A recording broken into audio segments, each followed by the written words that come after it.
Hey Scotch people, I'm back with another review. I told you guys I would have some more reviews coming. I took a little break for vacation and stuff, but anyway, so let's go ahead and get into this bad boy here. We're going to do Bunnahabhain. Now it looks like Bunnahabhain. It looks weird, but you know, there's that right there. Now, but it's pronounced Bunnahabhain with a V. Bunnahabhain. Okay, now a couple things with this Scotch here is that, number one, I really appreciate what they do is some Scotches they color it, and you know the coloration that they do is not put in the bottle. You know that kind of could be a little misleading. I don't like colored whiskeys. I don't think it really alters the taste too much, a little bit. But what I appreciate about Bunnahabhain is they clearly tell you at the bottom of this, what I'll show you guys, that it's non-chill filtered and not colored, which I think most Scotches should have that.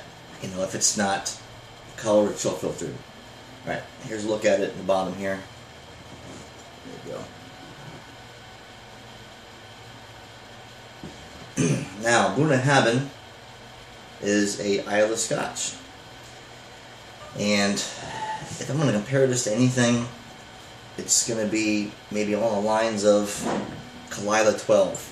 I'll tell you why. Because Kalila 12 and Bunnahabhain, in my opinion, are very, very well balanced Islay Scotches. As we know, the Islay Scotch is known for the peat and salt. Ardbeg, Laphroaig, my favorites.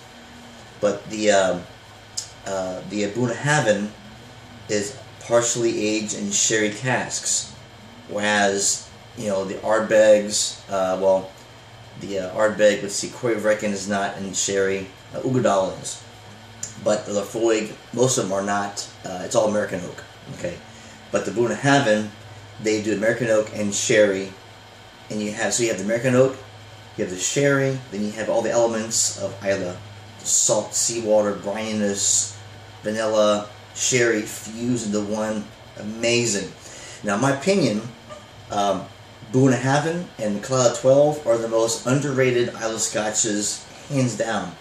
Now, the Bunnahabhain, I think 6 years ago or so, was not, it wasn't really on par with the Islay Scotches, and I'll tell you why. Because I remember reading that they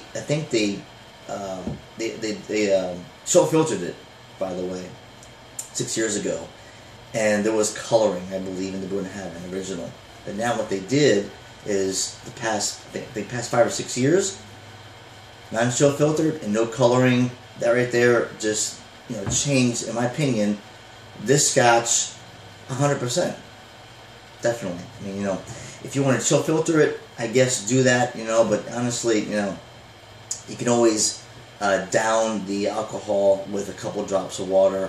I think that the whiskey, the Scotch buyer, it's up to them as far as the strength, because chill filtering it can bring alcohol down. Some like the alcohol bite. I do. I like the alcohol bite with the trace behind that. If I want to add water, I'll put a couple drops of water in it, But the Bunnahabhain, but I'll tell you, let's go ahead and put this 46.3%, and let the drinker, add a few drops of water to open it if they want to. So, anyway, let's go ahead and move on. Let's pour a dram of this and check it out. Alright, there we go. Now, Bunnahabhain is really good. I mean, and for the price, this thing is like, 40-something bucks. I mean, honestly, I think, you're getting, bang for your buck with this Scotch. So, tasting notes, where are they at here? Okay, there we go. Now, with this one here, on the nose, the first thing on this nose is going to be the salt and the salt and the peat and smoke is first.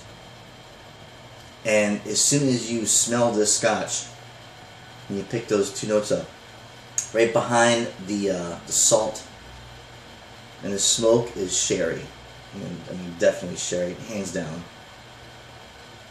And then you get, to me, it's like, when you walk on the beach, you see seaweed, you can smell that. the seaweed and the air with the, you know, it's very coastal, you know, this here. Because the peat and the salt is well balanced with the other fruits. That's what makes Bunnahabhain, in my opinion, so unique. Is that, you know, the smoke and the smoke bomb and the peat. It's not right here in your face. You know, it's not. It's not a bad thing, but to me, this is like, it's just so balanced. So it makes a very pleasant dram for this. So I get the, you know, I get the smoke and the sherry right behind this, salt, medicinal. It's there. All right. Before I taste this, here's the color of the Bunnahabhain. And sometimes I kick myself saying Bunnahabhain, but it's Bunnahabhain. You know. All right, here we go. Let's taste.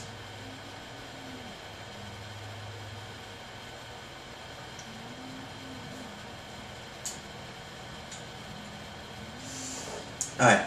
The first thing I get with this is I get the salt, the seaweed, but I tell you what, on the palate for me, the nuts, those nuts just, I mean, they just come right there.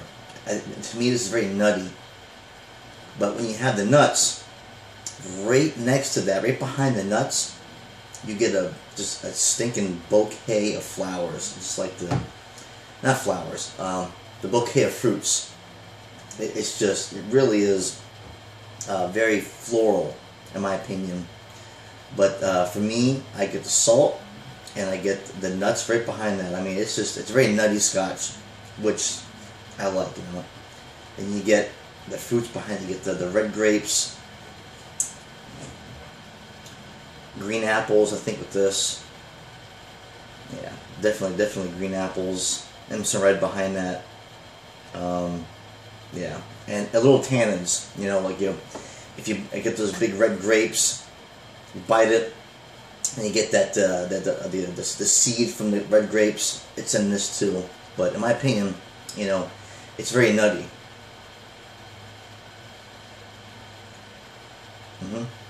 And then the arrival is real quick, and the finish is probably medium length on this. But the arrival, you get that freaking burst of just, you know, that salt, seaweed, then the nuts, then the fruits, and right behind that, the sherry kind of comes right behind that, an even flow, which makes this Scotch a very special Islay Scotch. Because I think, in my opinion, it's the way they've done this. It is just so well done and so evenly balanced with the notes, you know. And as far as Islay Scotches, it can be kind of tough, you know, to balance out, you know, the smoke and all that peat. But Bunnahabhain has definitely done a great job on making the fruit, the nuts, the salt. Everything is pretty much a nice balanced arrival. It comes quick, and the finish on this, it lingers on. You know, it's a medium finish. I like it. I recommend this as well. I wouldn't have bought it in the first place. You know, actually, you know what? I went to the store and I bought this Scotch, and I never had it before, and I'm glad I did. You know, because it definitely, for the price which you get, it's really well done. So, anyways, hope you enjoyed the video. Subscribe, and I will post another couple videos. I think Cloud 12 is next on the list, but I have a couple surprises too. So, anyways, hope you guys enjoyed. Have a good night. Keep on drinking Scotch. Until next time, see you.